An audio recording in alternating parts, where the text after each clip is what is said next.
الحمد لله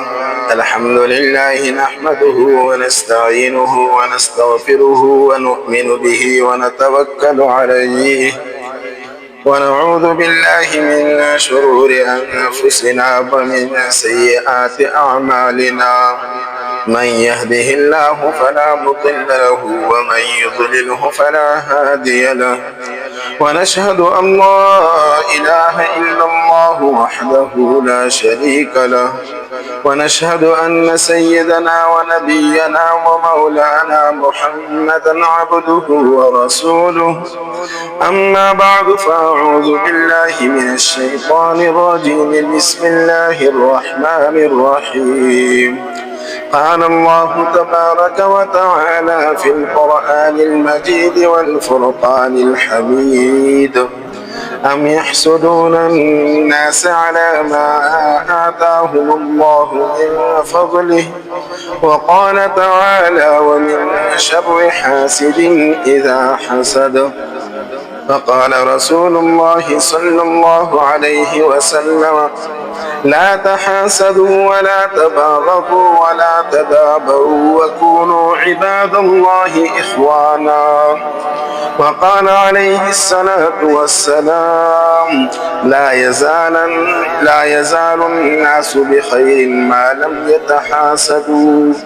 صدق الله العظيم وصدق رسوله النبي الكريم، ونحن على ذلك لمن الشاهدين والشاكرين. زما خوږو قدرمندو عزتمندو مسلمانانو نبو قرآن کریم او احادیث مبارکو کې چې د کومو بدو صفاتونو ذکر شوی او انسان د هغې نه منع شوی، نو په هغې کې یو حسد هم دی. د ټولو نه اول درته د حسد تعریف کوم، بیا درته د قرآن کریم او احادیثو په رڼا کې د حسد سزاګانې او نقصانات ذکر کوم. امام غزالی رحمه الله په احیاء العلوم کې د حسد اصطلاحي تعریف داسې کړی دی: کراهة النعمة وحب زوالها عن المنعم عليه. په چا باندې چې الله تعالی څه نعمت کړی وي، د هغه دا نعمت بد ګڼل او د هغه نه د دې نعمت زایل کېدل یعنې لرې کېدل خوښ ګڼل. یعنې کله چې الله رب العزت ستا په یو مسلمان ورور باندې څه نعمت کړی وي او ته دا نعمت بد ګڼې او دا دې خواهش وي چې د هغه نه دا نعمت ختم شي، نو دې ته حسد وایي. مثلا الله تعالی هغه ته مال ورکړی، یا یې ښه صحت ورکړی وي، یا یې شهرت ورکړی وي، یا یې علم او عزت ورکړی وي، او ستا په زړه کې دا خیال راځي چې الله تعالی هغه ته دا نعمت ولې ورکړی دی.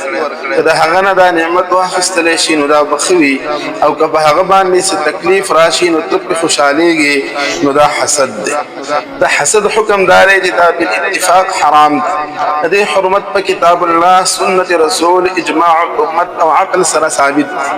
ځکه حسد کوونکی په حقیقت کې په الله تعالی باندې دا اعتراض کوي چې هغه کس ته دا نعمت ولې ورکړی او ما ته یې ولې نه دی راکړی. او په الله تعالی باندې اعتراض کول خو حرام دي، ځکه په الله تعالی باندې اعتراض کول په خپل محسن او منعم باندې اعتراض کول دي. لہذا حسد خطرناک بیماری ده، د دې لرې کول فرض دی او د دې نه ځان بچ کول هم فرض. زما عزتمندو، حسد داسې بدترین صفت دی چې دا د انسان بدن او دین دواړو ته نقصان رسوي،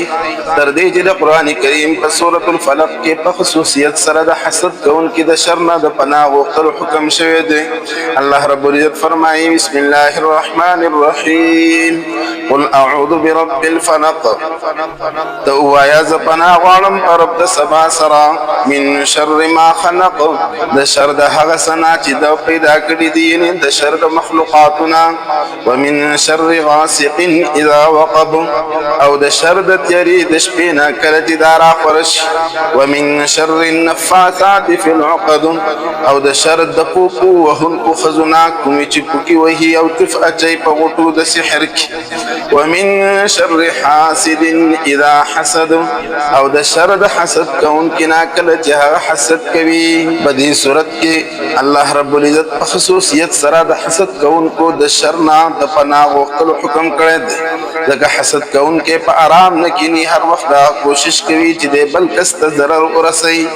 د حسد د بدوالي دپاره هم دا خبره کافي ده چې الله تعالی مسلمانانو ته د حسد کوونکي د شر نه د پناه وغوښتلو حکم کړی. حضرت جبرئیل علیه السلام چې نبی علیه السلام ته د بیمارۍ په وخت کوم دعا ښودلې وه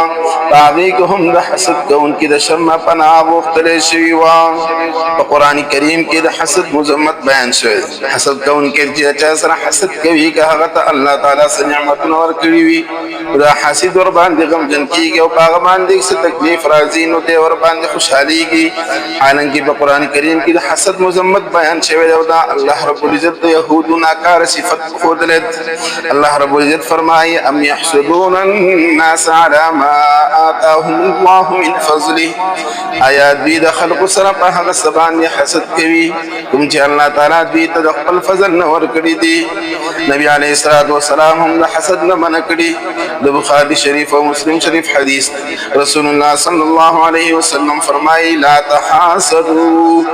اے مؤمنانو تاسو د یو بل سره حسد مکوئ ولا تباغضوا د یو بل سره بغض هم مکوئ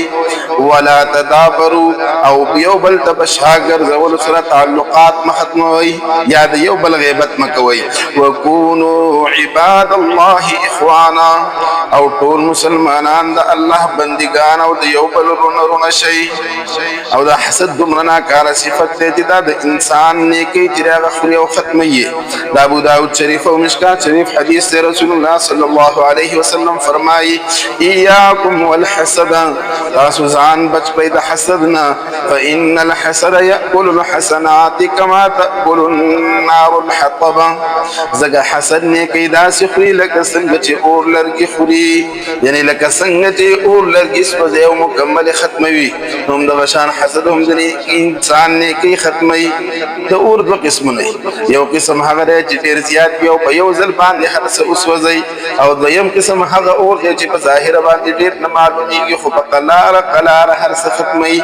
حسد هم دغه شان دی چې د انسان په خبر نه وي خو د ټول نیک اعمال ختموي.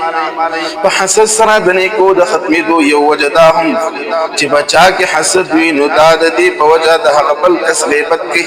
او دا ښکاره خبره ده چې د غیبت په وجه د نیک اعمال ختمېږي او د هغه چا په عملنامه کې جمع کېږي چې د چا غیبت یې کړی وي.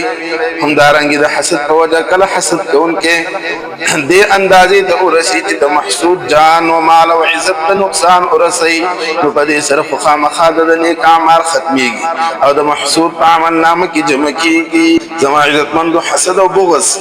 دا دومره ناکاره صفتونه دي چې دا د دین بنیاد او جړ ختموي. د ترمذي شریف او مشکات شریف حدیث دی رسول الله صلی الله علیه وسلم فرمایي دب الیکم داء الامم قبلکم الحسد والبغضاء هي الحالقه لا اقول تحلق الشعر ولكن تحلق الدين.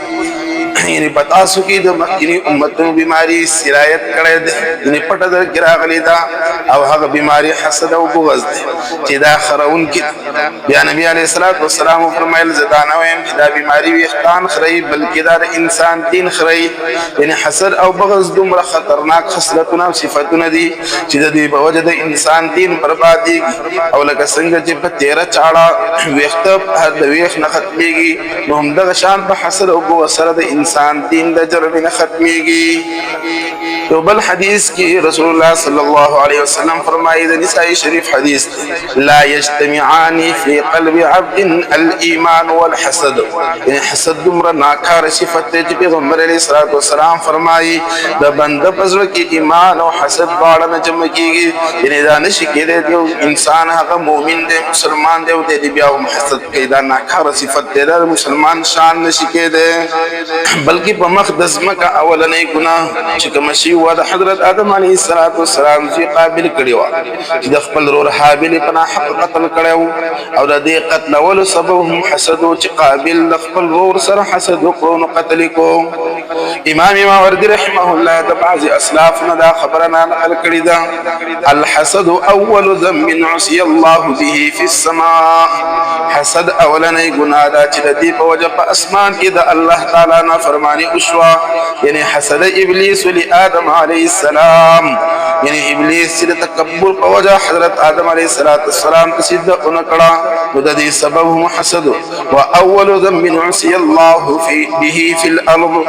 او حسد اولنی گناه ده چې د دې په وجه پس مکه کې د الله تعالی نافرمانی وشوه یعنی حسد ابن آدم لاخيه حتى قتله یعنی قابل خپل ورور هابیل سره حسد وکړو هغه د حسد په وجه باندې قتل هم دا خبره فقيه ابو الليث سمرقندي رحمه الله او نور علماء نقل کړی دا بل دا حسد دومره لوی ګناه دی چې د حسد کون کې دعا نه قبليږي تفسیر قرطبي کې امام قرطبي رحمه الله دا حدیث ذکر کړی دی نبی عليه الصلاه والسلام فرمایي ثلاثه لا يستجاب دعاؤهم درې کسان دي چې د دعا نشي قبل اولنې آكل الحرام د حرام خورونک ويم مكثر الغيبه ډیر غیبت کونک او دریم ومن كان في قلبه غل او حسد للمسلمين هغه انسان چې د چا په زړه کې د مسلمانانو سره بغض او حسد وي دا حسد دومره ناکاره ګناه دی چې حسد کوونکی د الله د نعمتونو سره دشمني کوي رسول الله صلی الله علیه وسلم فرمایل ان لنعم الله اعداء بشک د الله د نعمتونو دشمنان شته د نبی علیه الصلاة والسلام نه پوښتنه وشوه چې دا څوک رسول الله صلی الله علیه وسلم فرمایل الذين يحسدون الناس على ما آتاهم الله من فضل دا هغه خلق دي چې د هغه خلق سره حسد کوي کوم ته چې الله تعالی په خپل فضل سره نعمتونه ورکړي دي حسد کوونکي د الله په تقسیم باندې راضي نه وي حسد په حقیقت کې د الله تعالی په فیصله او د هغه په حکمت باندې اعتراض کول دي چې الله تعالی هغه کسره نعمت ولې ورکړي او ماته ولې نه دی راکړي حضرت زکریا علیه السلام فرمایي چې الله رب العزت فرمایلی دي الحاسد عدو لنعمتي حسد کوونکي زما د نعمتونو دشمن متسخط لقضائي زما په فیصله باندې ناراض غیر راض بقسمتي التي قسمت بين عبادي ما چې د بندګانو په منځ کې کوم تقسیم کړي په هغه باندې راضي نه دي بلکې علما فرمایي حسد کوونکي گویا د الله سره جګړه په تفسیر قرطبي او تنبيه الغافلين کې ذکر دي بعض علما فرمایي بارز الحاسد ربه من 5 اوجه حسد کوونکي انسان د خپل ذات سره په پنځو طریقو باندې جګړه کوي اول الله تعالی د نور خلق ته کوم نعمت ورکړي او په هغه د نعمت ظاهر شي او ور سره حسد کوي دویم د خپل رب په تقسیم باندې راضي نه وي گویا د خپل رب داسې وایي لما قسمت هذه القسمه داسې تقسیم ورو یعنی هغه فلان کې ته د نعمت ورکړو دا په الله تعالی باندې اعتراض کول هم دي دریم دا د الله تعالی په فضل باندې بخل کوونکی دی یعنی الله تعالی چې چاته غواړي نو خپل فضل ورکوي خو حسد کوونکی د الله په فضل باندې بخل کوي څلورم د الله تعالی دوستان رسوا کوي یا د دې رسوا کولو اراده لري ځکه حسد کوونکی دا تمنا کوي چې د الله تعالی دوستانو د نعمت زایل شي پنځم د په دې حسد سره د خپل دشمن یعنی شیطان مدد کوي بل حسد کوونکی په هر ځای کې نقصان دي علماء لیکلي دي الحاسد لا ينال في المجالس الا ندامه